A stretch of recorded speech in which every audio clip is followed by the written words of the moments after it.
It's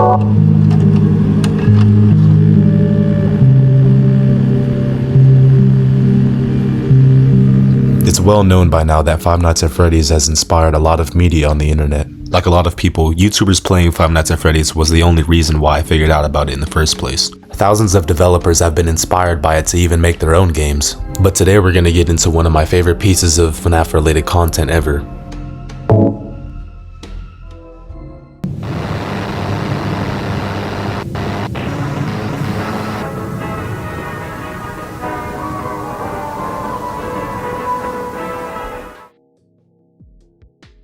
You watch the introductory video for your new job, Bond's Burgers. The tape lets you know that you're the technician. Not only that, but you're given the role of a facility caretaker. These are the showstoppers: Bond, Shaw, Buzu and Banny, a computer-animated band made by BSI to entertain children. As a technician, you'll be given the role of a facility caretaker. Around this fun and magical journey we'll work on certain tasks, such as cleaning protocols, robot maintenance and repair, and learning how to use BSI technology. But first, here's a message from Jack Walton and Felix Kranken, our beloved founder, which reads, "In BSI, the most important thing to us isn't the money or the rating. The most important thing to us is that you have a wonderful experience while working with us." The guard's job is to protect the storage facility that holds all the valuable items from the closed restaurant. As the tape scans in the VHS player, we see a cartoon that was made for Bunny Smiles Incorporated. It's a brand new day in Little Bond's neighborhood, and a really special one for sure. Little Bond has been waiting all day for his friends to arrive. He is planning to have him sleep over with him. He has everything set up for the perfect movie night with his friends. Shaw, Buzu, and Billy are all the people coming to the sleepover. As the background goes to black, it's replaced Billy with Jack Walton. He's a major character because he's the co-founder of Bond's Burgers. Moments after Bond's friends arrived at the door, it was explained to us that he spent all of his money on a funny movie for his friends, but as the camera panned down, we see Jack Walton's face once more. During the duration of this video, you can see that there's some sort of entity that wants to leave the VHS. During the next scene, where Billy, Shaw, and Buzu are all asleep, Bond was the only one that was awoken by the noises coming from somewhere in the darkness of his home. As Bond slowly walks through his living room, he notices that Jack Walton has once again appeared.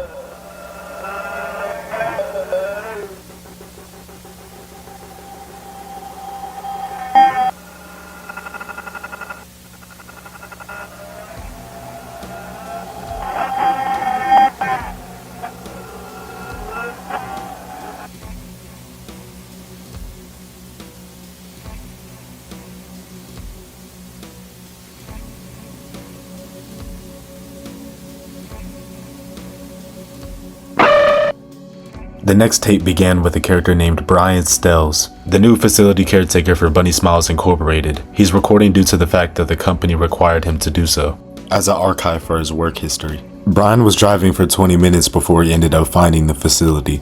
Upon arrival, an employee named Chris told Brian that the place hasn't been working since about 1978 or 1979. But since then, it's been about 4 years. He explained to us that the chances are that the smells in the building will be unpleasant.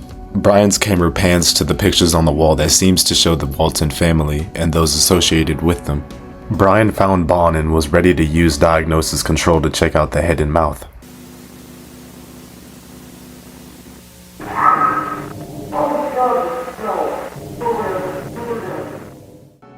But unexpectedly, Bond started to move his mouth and start moving his left and right arm, playing a distorted audio that was similar to laughter, and it cuts to Bond in a white setting with black soulless eyes.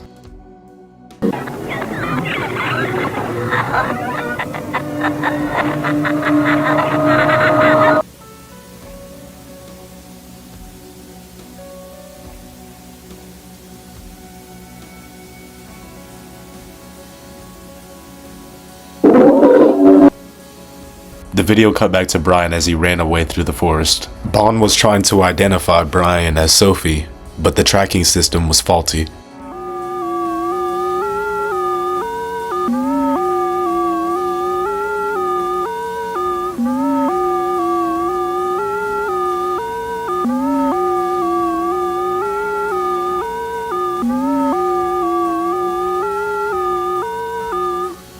Unfortunately, Brian was the victim of Bond.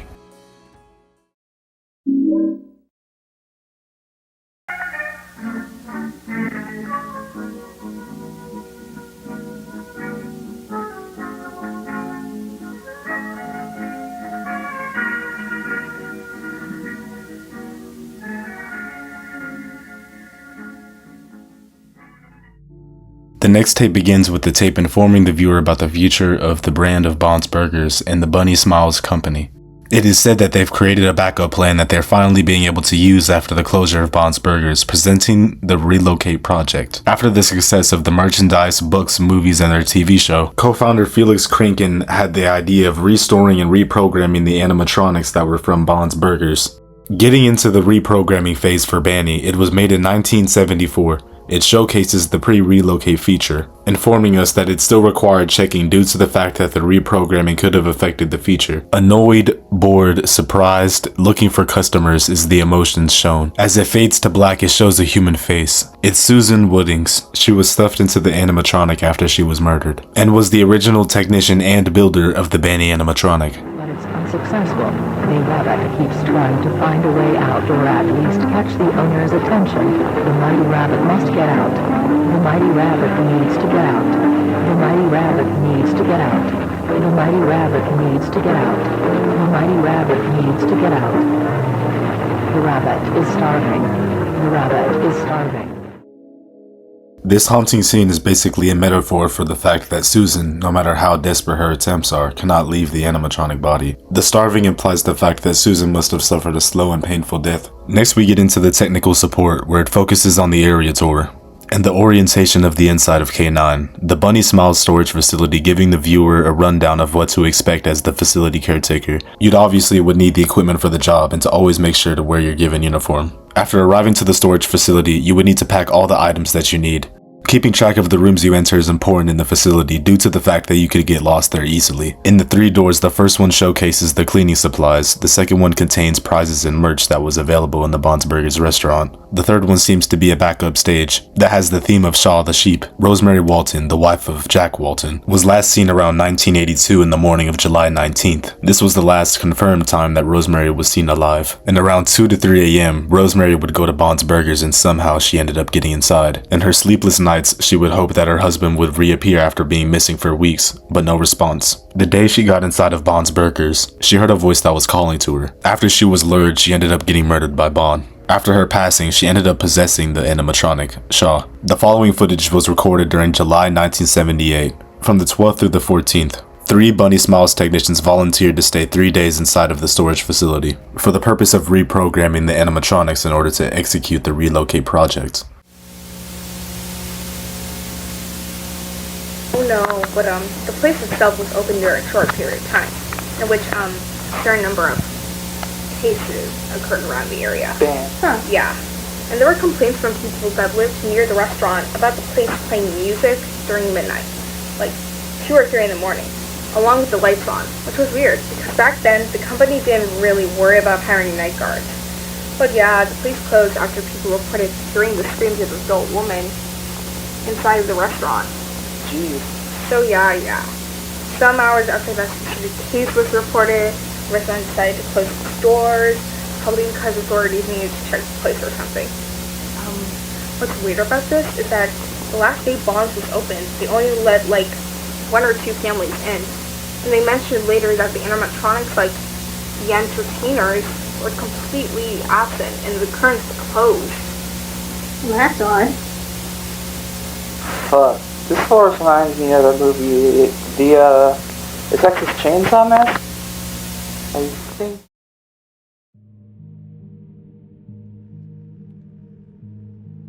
Ashley is the one that was recording the footage, and during the night of the first day of their relocation project, Hillary, Kevin, and Ashley got into the feel of the facility quickly, and seeing Bond for the first time, she was hoping that the key would help them out with this project. She proceeded to look for where the key could lead. She found an entrance to a room with a title above it labeled back door, and decided that after she finds what she's looking for, she could just go back. She came across a bunny animatronic.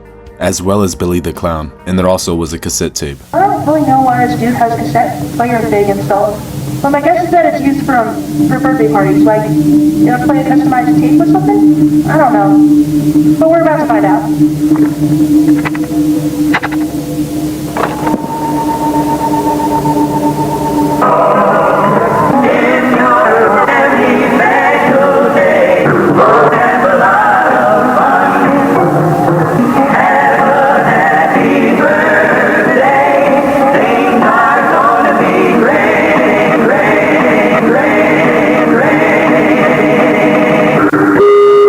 Jack, Susan, Charles, Rosemary, Sophie.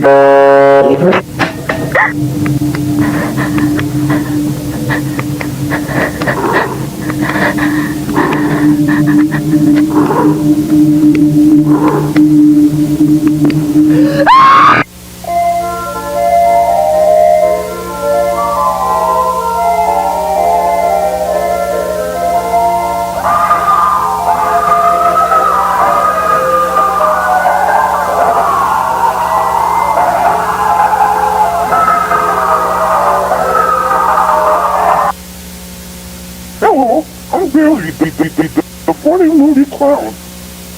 Do I see you a song? If not, then we're ready, bro.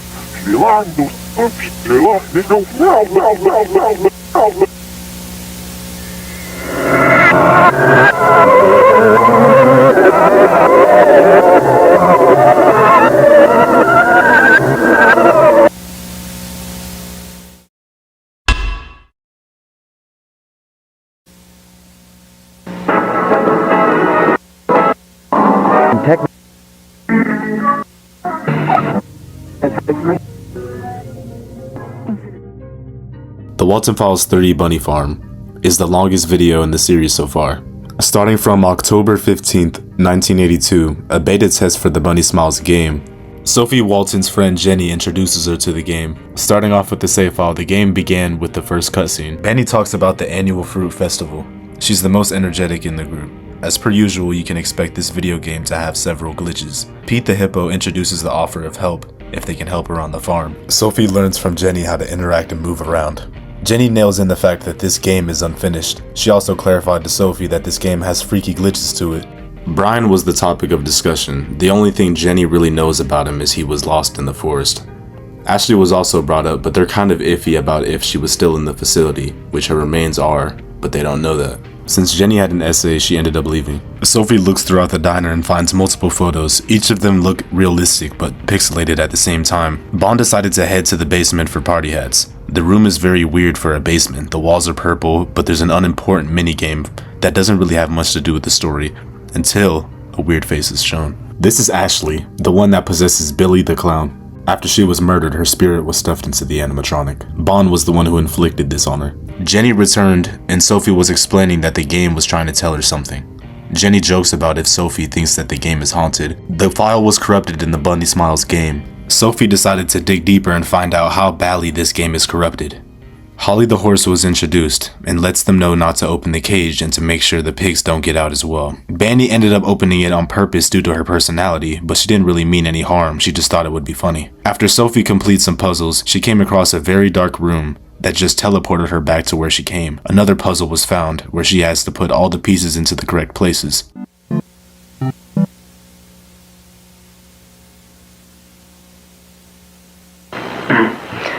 BSI Technical Support Audio Log Number 3, June 30th, 1974. Jeremy's birthday party finished an hour ago.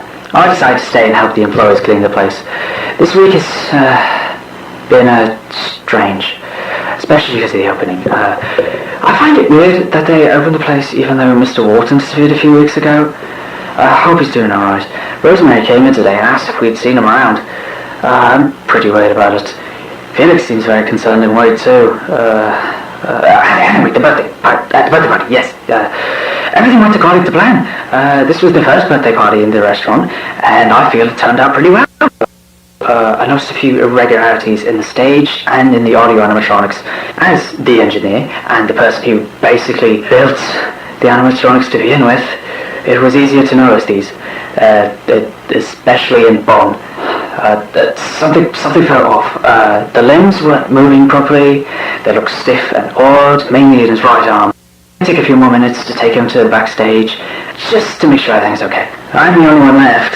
Chris left some hours ago, and Felix didn't even show up. I'll leave and close the restaurant when I'm finished. I'm sure it's not going to take long.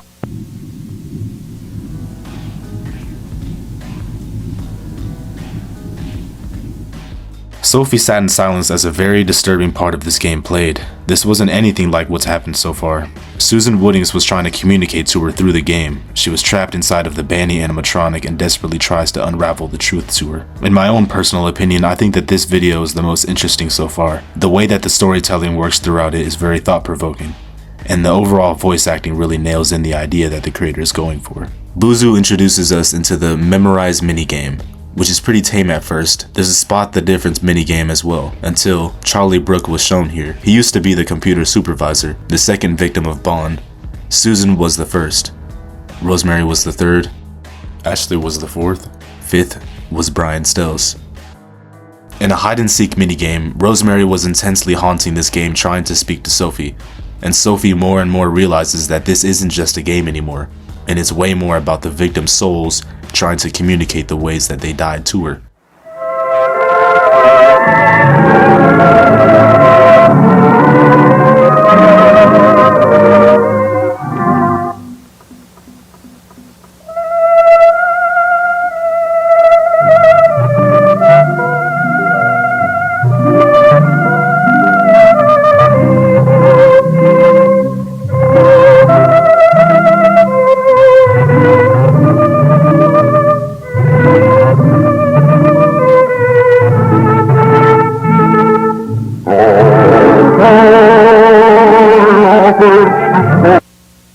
Am I still beautiful to you, Sophie?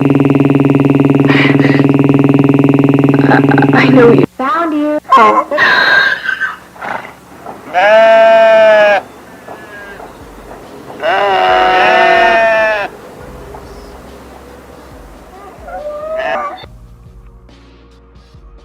Sophie Walton's pills were explicitly meant to be able to repress and cause memory loss. It suppresses the horrific trauma that's from her past, the deaths of her family, and the encounters of the animatronics that were possessed. Showbear began to rise out of the well. He gave Sophie the chance to enter her most repressed experiences.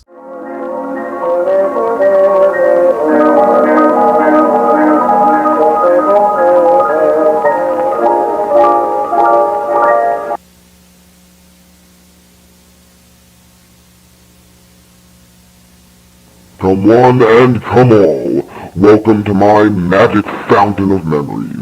Step right up and enter your most repressed experiences and get ready to be amazed by my magic. Let's take a small trip down memory lane, shall we? Tell me, what is it you would like to remember?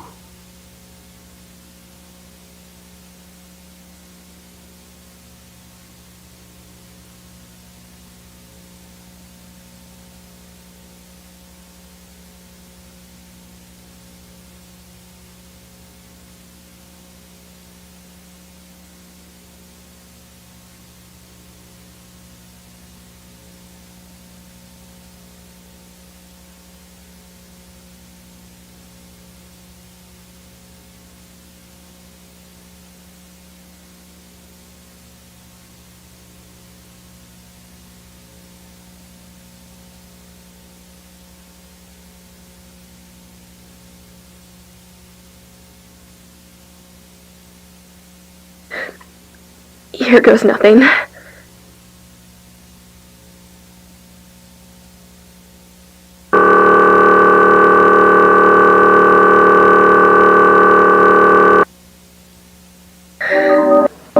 Holy shit. That's my old house. Hello, Bob. I'm so glad you're here to help me clean the code base. All that's left to do is just...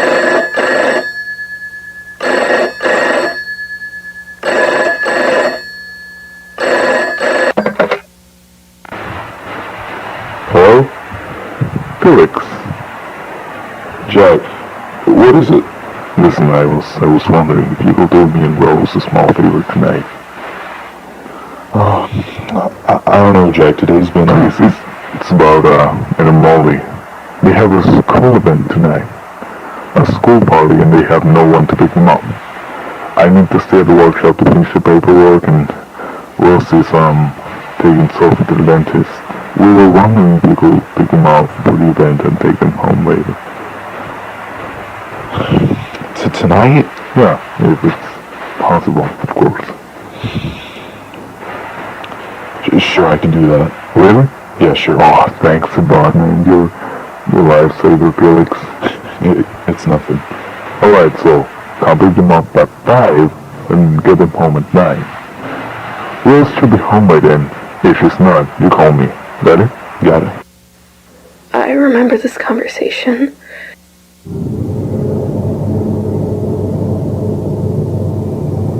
Be wary, for this memory seems to be buried deep within your mind. You must find them, Sophie. Felix had severe alcoholism and was selfish. Instead of telling Jack that he was drunk, he put the kids' lives in danger and ended up crashing, and the lives of the children were taken after the school party on the way home. Watch. On a cue. 30 minutes of non-stop rock. Turn it up.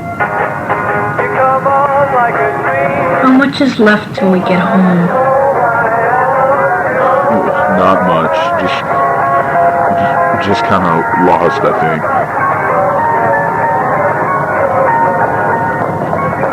Uncle Felix, were you drinking?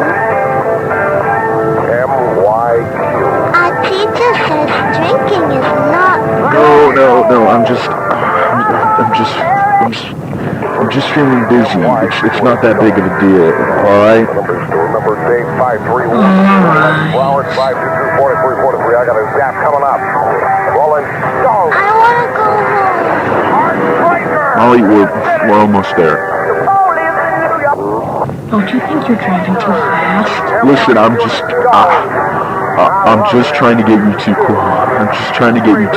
home quickly, alright? Look, I'm sorry, I'm not feeling too good right now. I really I just want to lay in the bed and go to sleep. It's alright. We get that today wasn't the best for you. We understand. Everything is gonna be okay. Thanks, Molly.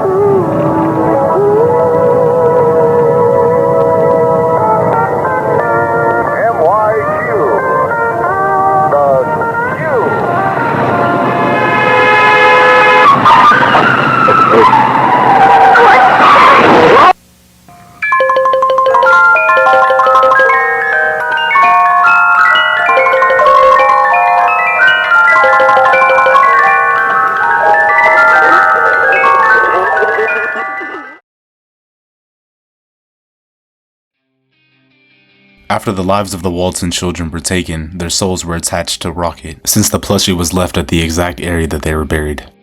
Felix was too scared to admit to Jack what he has done to their children that night, and refused to answer Jack's calls no matter how many that he sent to him.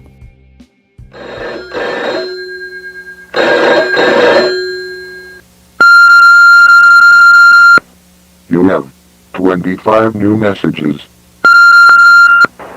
Felix, pick up the phone. Now, I need you to pick up the phone. It's been 3 hours since I told you to get Ed and Molly home. What happened to my children? If anything happened, Felix, you must tell me. You haven't told me in 3 hours. I need to know what's going on. I'm trying to call you all night. What the hell is wrong with you? I've been trying to contact you all night. I've been calling everyone for you. Just what the hell is wrong with you? 3 hours, you didn't call. I asked you to do one simple favor for me. I need to know, where are they? Where did you... But that's not all. As remember, they've been waiting for you.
Said before Felix's incident, we get a company greeting that was an introduction to the Bunny Smiles company. Said in December 10th of 1972. Felix is in denial about the crash and he gets really upset over the fact that he was the reason Jack's children are gone.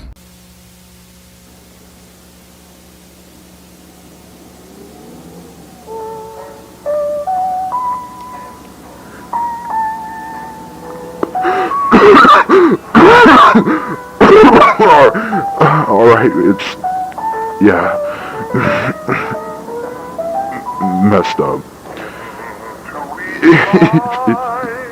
It's been so long since I last used one of these. Last time I used this, I was driving. In the same conditions. I messed up. I have a problem. And this has been a problem for so long that I can't even remember.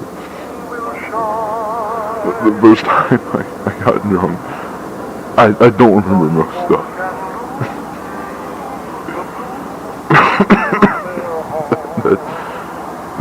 That's probably why I carry this recorder with me.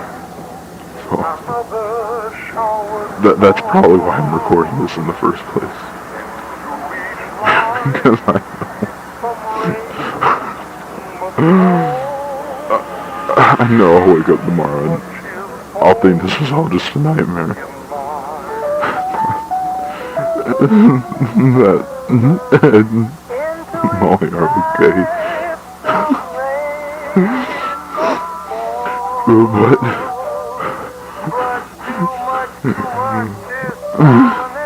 But they're mad. They're not. They were just children. Jack.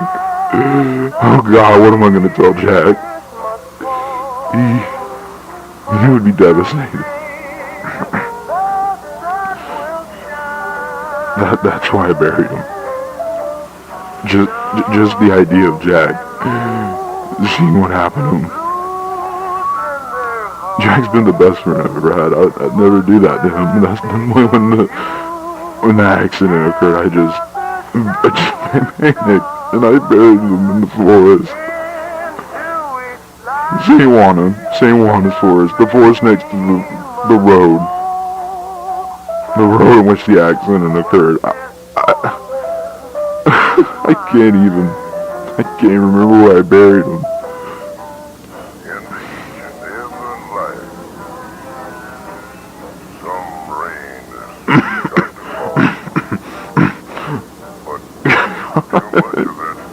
So fucked. What am I gonna do now? The restaurant's gonna open next month. It's hard. Be fine. It's gonna be fine.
At the shore of Clear Hill River, the police department was investigating the disappearance of Edward and Molly. We get into what the Cyberfun console actually is. It's a data disk filled with all the vital information of the Bonsberger's animatronics. The console contains the main patterns for the robots and the movements, along with the interactions with the customers. Most notable being the walk-around feature, which is exactly what it sounds like. It allows the character to roam around the place. It's just as important as the facial tracking. Susan's body is inside of the animatronic as a phone call talks about her recent whereabouts, and how nobody has been able to find her. Susan walked around the building of Bonsberger's after being awakened inside of her new body. She lost her ability to speak in her real voice. After finding a room with a CRT TV in it, it displays a room with static playing on it.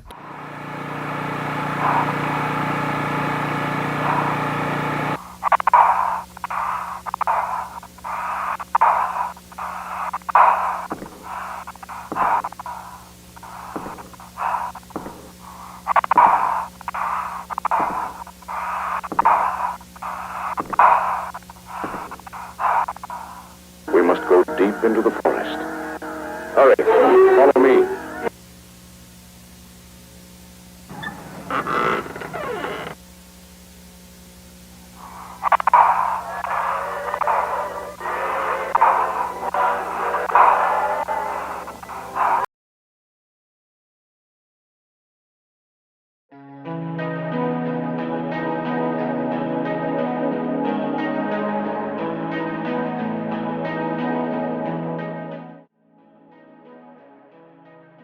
During the night of the party, before the passing of Ed and Molly, they find Felix as he was drunk in the adult zone.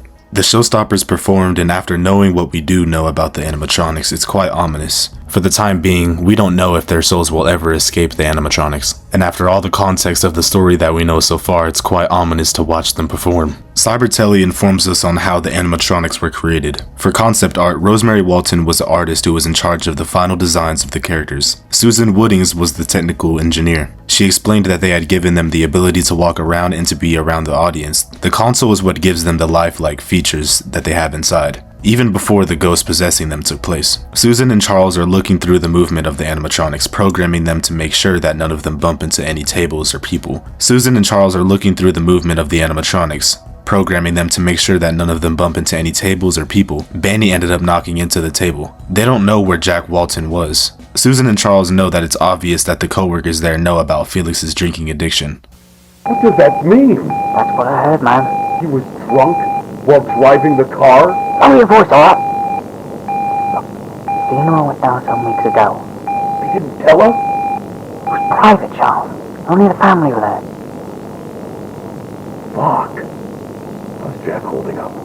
Haven't heard of him in a long while. I barely even see him at work. You don't think Felix's story lied, don't you? Story? I think it's bullshit. I think something else happened, man. Something worse. God. So they're gone? Molly and Ed? Listen. I don't even want to think about it. Living with that freaking fucking doll in the room. What's it doing here? Felix said it is. He told us not to tell Jacko Rose is here. Shit. I don't even want to be involved in this shit anymore.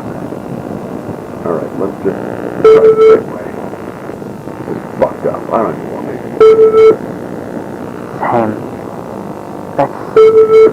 Let's just check up on the other rooms for now. The facial tracking was able to find Susan, and it also tracked Charles. This shows us how easy it would have been for the animatronics to find them both, how they ended up being victims. Susan and Charles, they both ended up finding out about the passing of the children. Felix made up a lie about them both, and Charles caught on to that. Susan Woodings was looking at the Bond animatronic at the time, and keeping up with the watch of the area. Bond ended up snapping her neck and scraped her face off. I'm assuming May 3rd, 1974. Jack Walton drove to Felix's house in an attempt to find him. In his mental state, he was completely broken. He tried knocking on the window as well to try to see him. He's sure that he knows he's in there.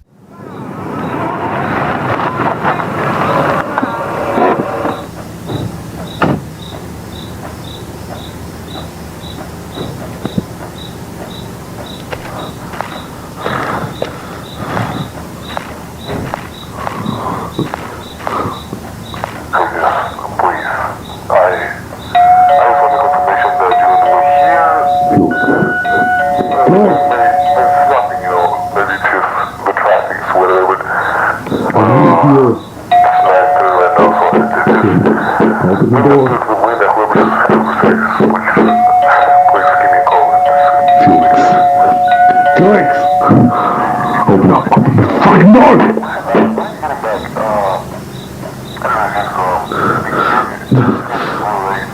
Felix, please, I'm worried. Please open the door, Felix. Please open the door. Felix! Felix!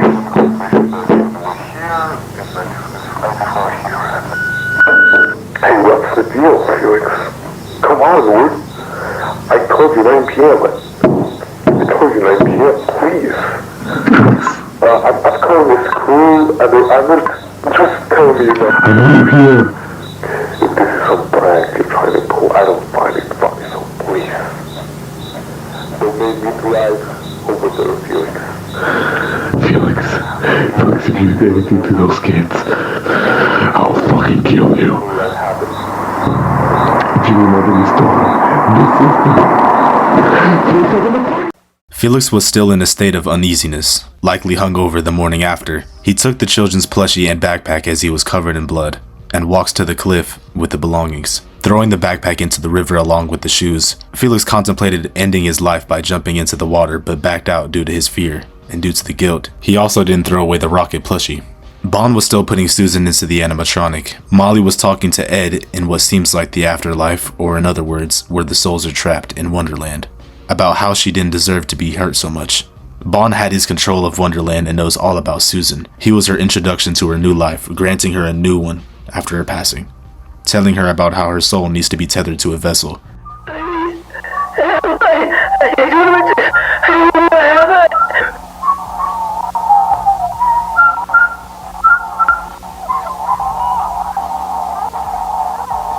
I can hear you, Susan. I'm here. Where are you? Please, where am I?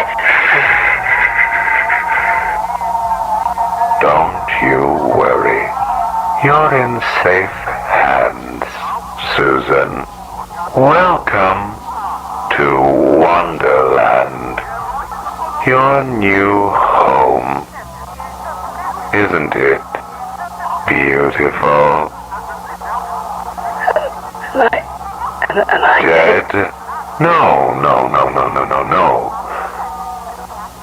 Not yet, at least. Your heart is still beating, but your body is now functionless. Out there, you're slowly suffocating, but here, you're safe. The spirit doesn't pass on quite as fast as the body does. I would know. Who are you? Oh, where are my manners? Pleasure to meet you.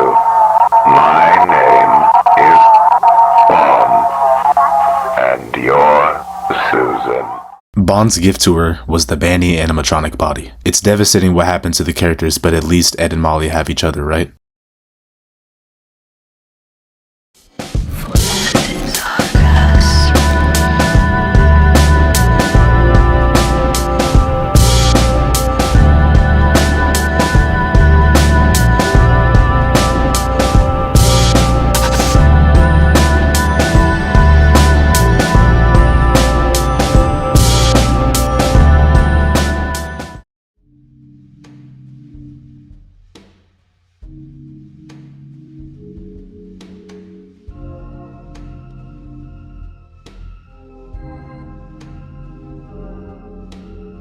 This video was made for the later vacation that they'll have, introducing them to a hotline for any emergency, making sure to send someone to the facility for help. You can find our hotline number here. Here's an example. BSI hotline. How can I help you tonight? Hey, I just hurt my leg while doing my usual maintenance. It really hurts. Boy, I sure hope I don't bleed out. No problem. I'll send someone right away. Please stand by. If you need any help with your usual task for the facility, please refer to the box labeled Training in the lobby. We appreciate your effort in keeping the roots of this ever-growing company alive. Blah blah blah.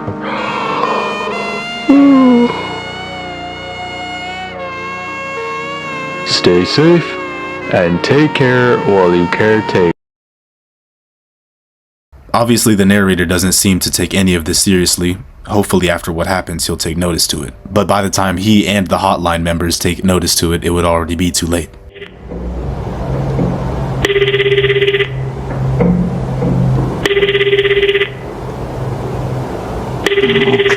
You've reached the Bunny Smiles hotline. Please stand by while we connect you to our available operators.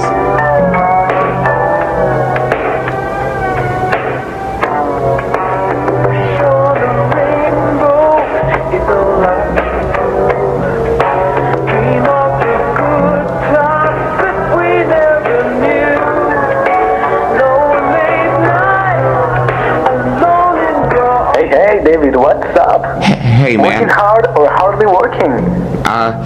Listen, I don't know exactly how to put this, but, I don't feel safe here. Oh, David, that's just our usual employee fright. If you refer to the workbook manual at page 24... No, man, you don't get it. I feel watched. I don't know how to put it. Not really an emergency, though, is it? I swear to God, I'm not the only person in here. I've heard weird stuff and that smell. Can't you guys send someone to pick me up or something? Just a second, checking my notes here. David, your shift ends at 10, so, why don't you stay calm, spend the night, and we come pick you up 10 sharp. How does that sound, huh? Hello? Here, I'll sweeten the deal. Stay, and I'll include a $5 gift card for any Bunny Smiles related merch. Pretty sweet. Just get me out of here. Ooh, no can do. You know, the boss is pretty strict about trustworthy employees, so, if you leave, I'm gonna have to let you go. You're killing me here, man. I need you here until 10. Swear to God. Just stay the night, alright? Great. Glad to be of help. See you in a few hours. After the threat of losing his job, he tried to maintain his posture and check on the animatronic. Booze's body was very old looking and very unkempt. David was already terrified as it is, but by the way he played music and stood in the corner, it made him walk the other direction.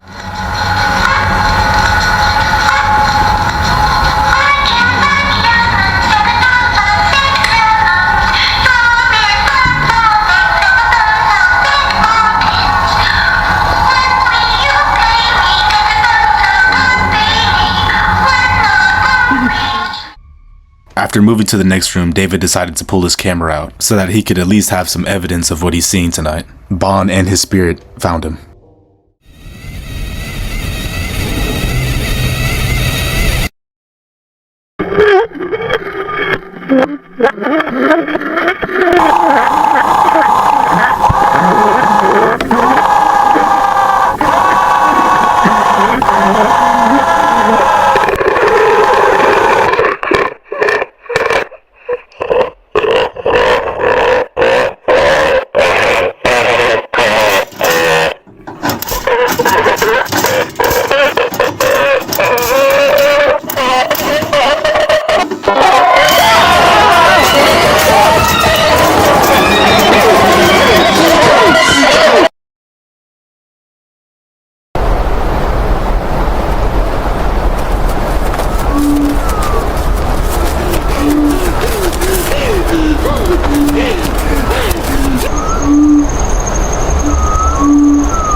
Very luckily, David ended up escaping both of them. And so far, that is it for the Walten Files series.